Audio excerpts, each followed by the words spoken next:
क्या संसार में कोई भी शब्द निरर्थक है? क्या कोई ऐसी जड़ी बूटी है जो रोग का निवारण ना करे? नहीं। ठीक इसी प्रकार इस संसार में कुछ भी अयोग्य या निरर्थक नहीं होता।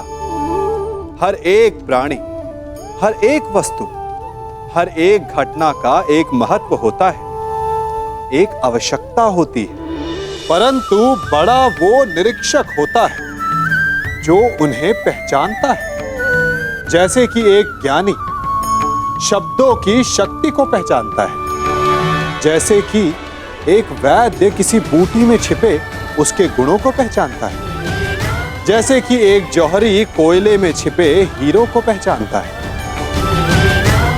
इन सब बातों का सत्व यह है कि यदि आपको श्रेष्ठ होना है तो कमियां देखना छोड़िए और गुण और विशेषताएं देखिए। आपका जीवन सफल और सरल हो जाएगा।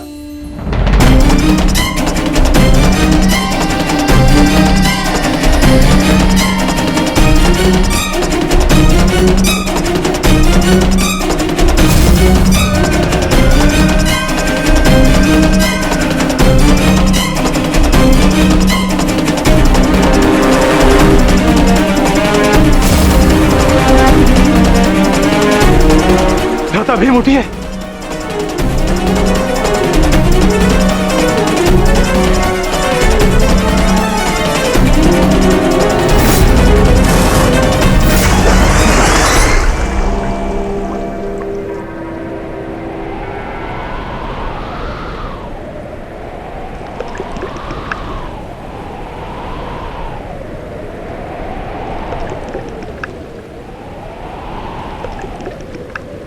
उठिए भ्राता भीम, उठिए भ्राता भीम, उठिए भ्राता भीम।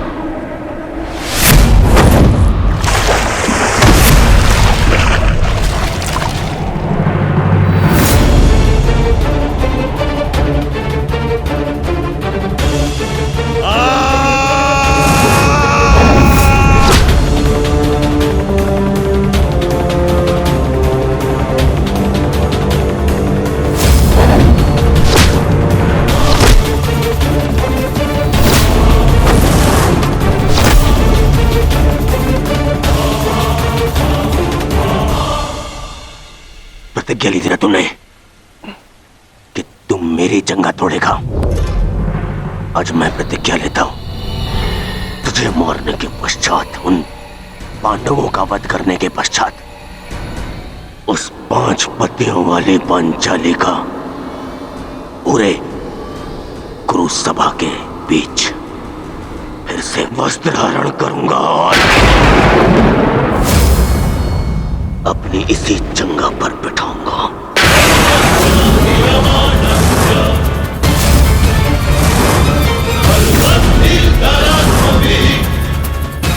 ये श्रद्धांजलि है मेरे 99 भाइयों के लिए।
ये हो क्या रहा है?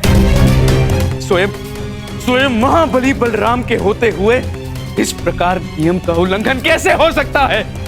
बलराम को कुछ करना होगा। ये छल है बॉस।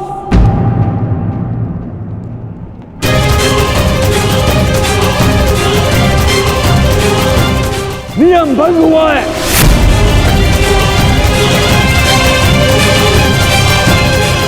रुक जाइए दाऊ।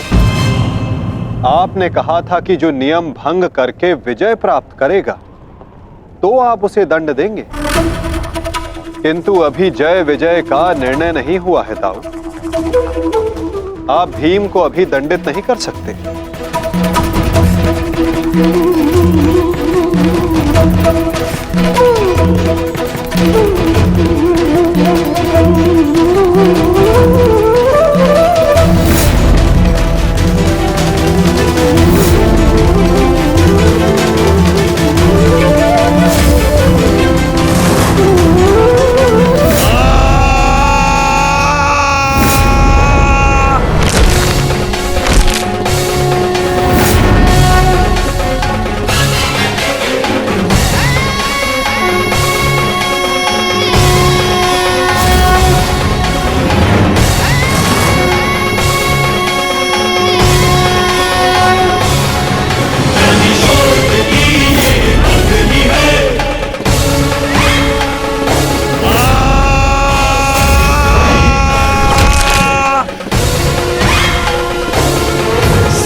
मित्र,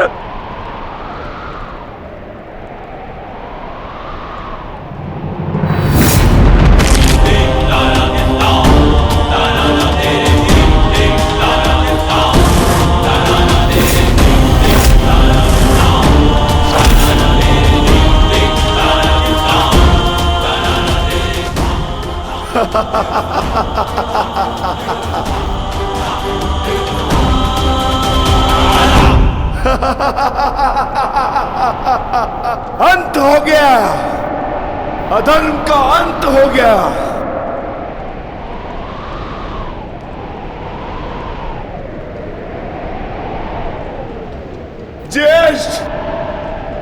पांचाली से कहना मैंने अपनी प्रतिज्ञा पूर्ण कर ली।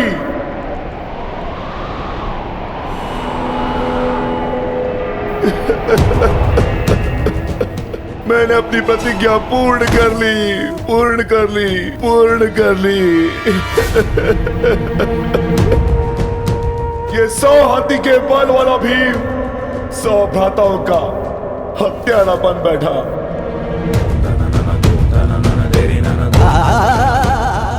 आज ये देवपुत्र अपने भ्राताओं का रक्त पीने वाला राक्षस बन बैठा।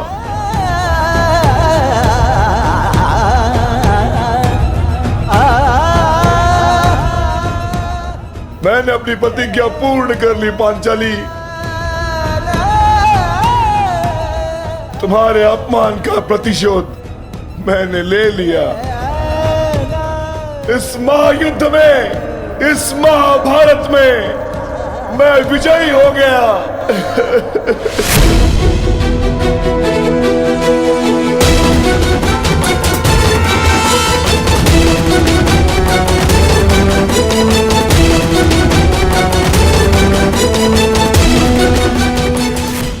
इस महायुद्ध में, इस महाभारत में मैं विजयी हो गया। परंतु आज स्वयं को हार गया ये वृकोदर भीम। हार गया ये वृकोदर भीम।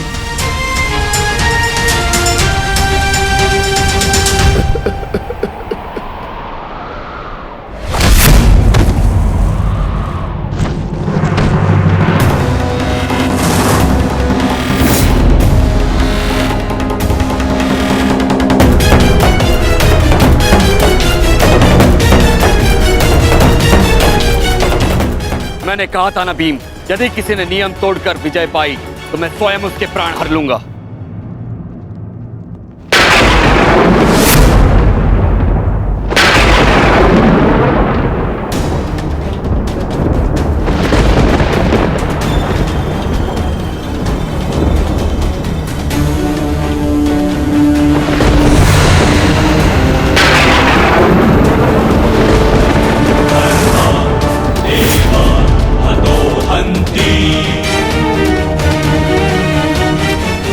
तुमने दुर्योधन की जंगा पर प्रहार करके पंत का नियम तोड़ा है भीम।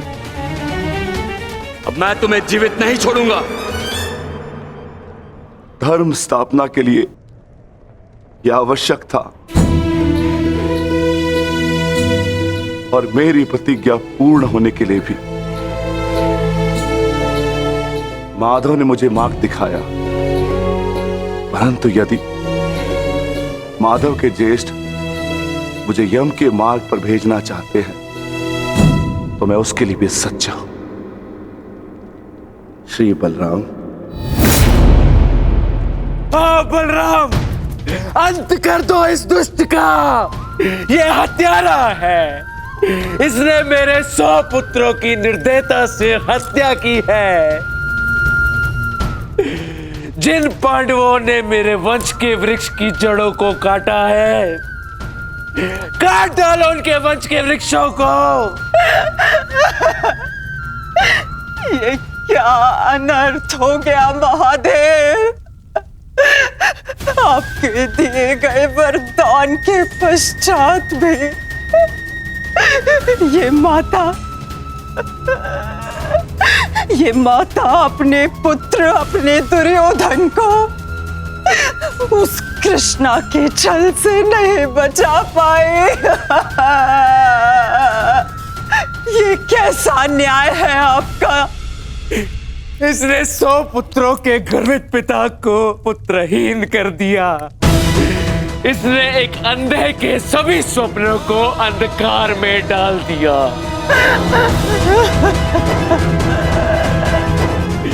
अंत कर दो इसका।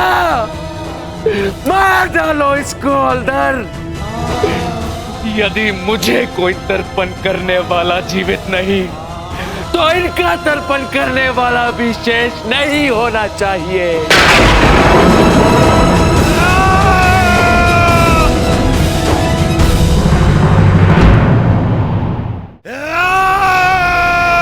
एक क्षण रुक जाइए दाऊ।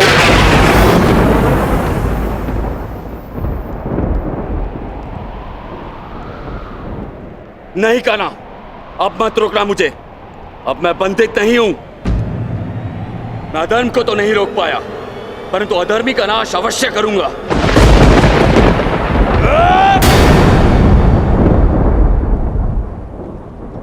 किंतु अधर्म कहां हुआ है दाऊ?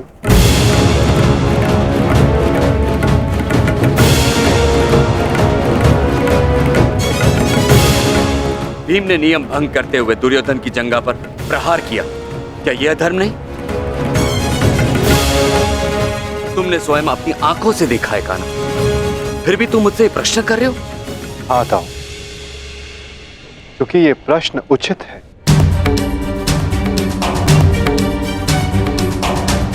माना कि गदा युद्ध में कमर से नीचे प्रहार करना गदा युद्ध के नियमों के विरुद्ध है, परंतु गदा युद्ध तो तभी समाप्त हो गया था दाऊ, जब दुर्योधन ने भीम के हाथों से गदा गिरा दिया था। किंतु उसके पश्चात क्रोध के कारण दुर्योधन निहत्थे भीम पर निरंतर गदा से प्रहार करते रहे। क्या यह उचित था दाऊ?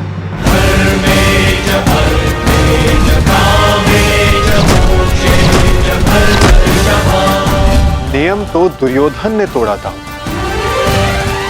विकोदर भीम ने तो केवल आत्मरक्षा का प्रयास किया था, जिसके कारण विकोदर को विवश होकर दुर्योधन की जंघा पर प्रहार करना पड़ा।